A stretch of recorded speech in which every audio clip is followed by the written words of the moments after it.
Bonjour, je vais vous présenter l'exercice 164, page 219. Donc on vous donne une fonction f de x et on vous demande, première question, étudier le signe de f de x sur R. Donc exercice 164, page 219. La fonction f de x est égale à 1 plus x exponentielle moins x. Donc 1a, étudier le signe de f de x. Donc là, vous voyez que f, c'est le produit de deux quantités, une qui est tout le temps positive et celle-là, dont le signe est simple à déterminer. Quel que soit x dans R, exponentielle moins x est strictement positif. Et 1 plus x est supérieur ou égal à 0 pour x supérieur ou égal à moins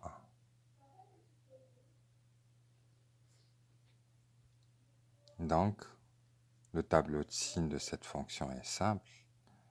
Plus l'infini, moins 1, moins l'infini.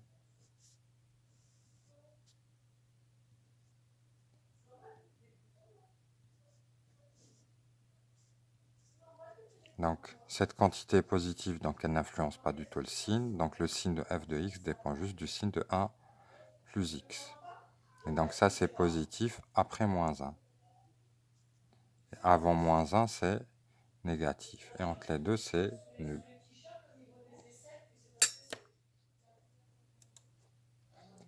Déterminer la limite de f de x quand x tend vers moins l'infini. Donc, B. Limite de f de x quand x tend vers moins l'infini, c'est limite de 1 plus x fois exponentielle moins x. Ça tend vers moins l'infini, et ça tend vers plus l'infini. Donc par produit, la limite vaut moins l'infini.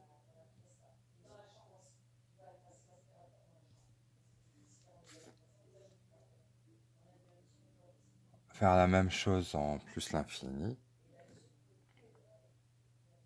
Limite de f de x quand x tend vers plus l'infini, c'est limite de 1 plus x par exponentielle moins x.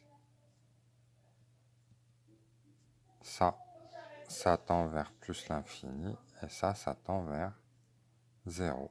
Et ça, c'est une forme indéterminée. Donc, pour enlever l'indétermination, eh bien, il faut ici juste développer et réduire.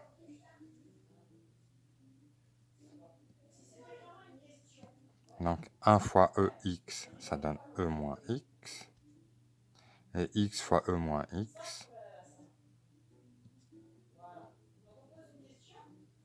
quand x tend vers plus l'infini.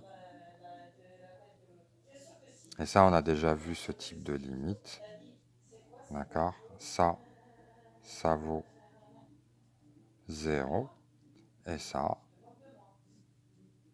c'est la même chose que la limite de... Donc ici, on pose moins x égale à grand x. Donc ça donne moins grand x exponentielle grand x. Et grand x tend vers plus l'infini. Et on avait vu dans le cours que ça... Non, x tend vers moins l'infini, pardon. On avait vu dans le cours que cette limite tend vers 0 par croissance comparée. Donc, au final, ça donne 0. Question C. On note f' la fonction dérivée. Calculer f'. Ensuite, on déduit les variations de f sur R. Donc là, c'est simple. f' de x est égal à... Dérivée de 1 plus x, c'est 1 fois e moins x, plus 1 plus x, on dérive l'exponentielle de moins x, ça donne moins 1 fois exponentielle moins x. On factorise par e moins x, et il nous reste 1 moins x qui vaut moins x e moins x. L'étude du signe ici est simple, car l'exponentielle est tout le temps positif, et le x, c'est facile. Donc, quel que soit x dans R, exponentielle moins x est strictement positif, et moins x est positif si x est inférieur ou égal à 0.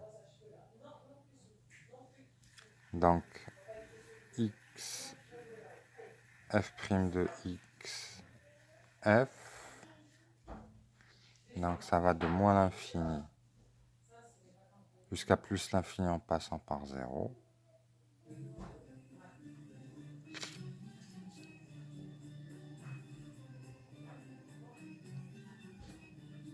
Et là, c'est nul.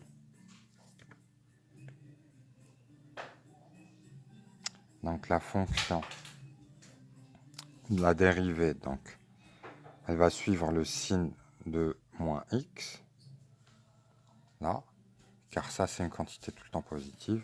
Moins x est positif quand x est plus petit que 0. Donc là, c'est plus. Et là, c'est moins. Donc, la fonction va monter. Ensuite, descendre.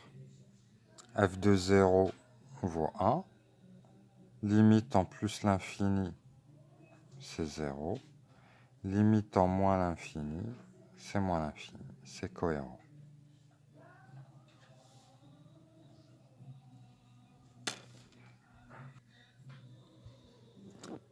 On passe à la question D. Tracer la courbe représentative de la fonction f sur l'intervalle moins 2, 5.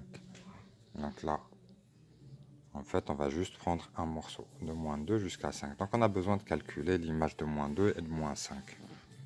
Plus 5. F de moins 2, donc ici ça donne 1, moins 2, moins 1, exponentielle 2. Donc moins e carré. F de 5, 5, ça va être 6 exponentielle moins 5. Bon, ce sont les valeurs exactes, mais pour tracer, vous savez bien qu'on a besoin d'avoir une valeur approchée. Donc, exponentielle moins 2, non 2, ça donne à peu près 7,4.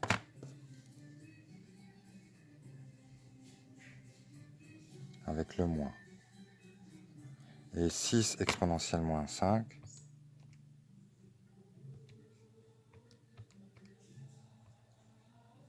à peu près 0. Mais bon, je vais mettre 2 chiffres après la virgule. Voilà. Bon, là, je n'ai pas bien. Là, il demande un repère. Il ne spécifie pas la nature du repère.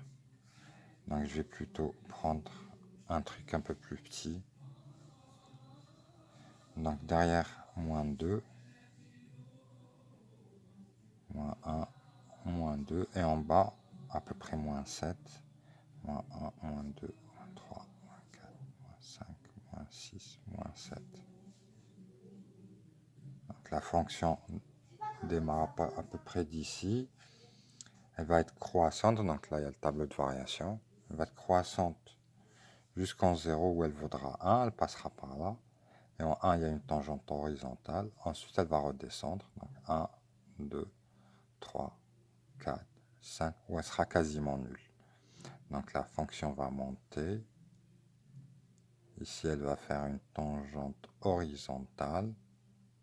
Elle va redescendre pour être quasiment nulle ici.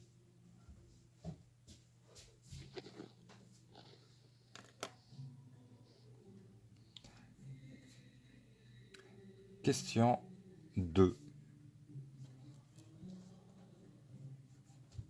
On note IN l'intervalle de la fonction f de x qui va de moins 1 Ah oui, ah oui, oui, oui, oui. Là, j'ai pas vu cette information. En fait, la première information, j'ai pas prise en compte. Donc là, la courbe coupe l'axe des abscisses en moins 1. Donc intégrale de moins 1 à n de f de x dx, c'est in. Dans cette question, on ne cherchera pas à calculer la valeur exacte de in. Montrez que pour tout n, dans n, in est positif. Bon, ça c'est clair, car d'après la question 1a,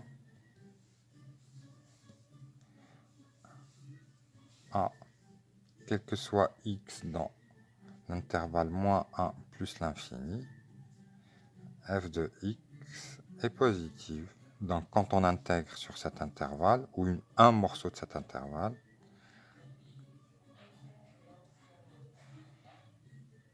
l'intégrale de moins 1 à n de f de x dx est positif. Ici, je rajoute ça car l'intervalle moins 1 n est inclus dans l'intervalle moins 1 plus l'infini. D'accord? Vu que la fonction elle est positive sur cet intervalle, alors quand on intègre sur cet intervalle ou un morceau de cet intervalle, on trouvera quelque chose de positif. Montrer que la suite in est croissante. Bon, c'est facile. C'est le même principe. un plus 1 moins un. Si cette quantité est positive, alors un est croissante. C'est égal à l'intégrale de moins 1 jusqu'à n plus 1 de f de x dx moins l'intégrale de 1 à n de f de x dx. En utilisant Chasles, je vais décomposer cette intégrale, car vous voyez bien que de moins 1 à n est là de moins 1 à au-delà de n. Donc je vais m'arrêter ici à n. C'est l'intégrale de moins 1 à n de f de x dx plus intégrale de n à n plus 1 de f de x dx moins intégrale de moins 1 à n de f de x dx. Et en principe, vous arrivez à voir que cette intégrale se simplifie avec celle-là. Et il va nous rester n intégrale de n à n plus 1 de f de x dx qui est positif pour le même argument qu'ici. Car n plus 1 est inclus dans l'intervalle moins 1 plus l'infini et f de x est positif sur n plus 1.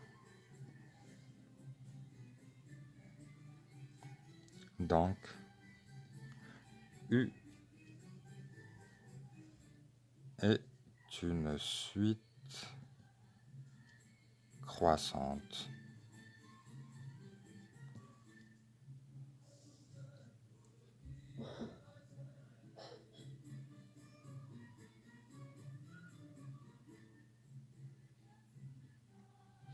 On va passer à la question 3.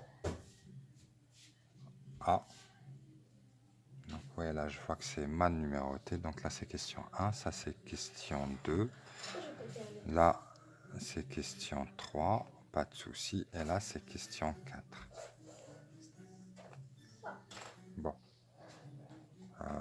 La vidéo est déjà à 14 minutes. Donc, je vais faire le reste dans une deuxième partie. Donc, une autre vidéo.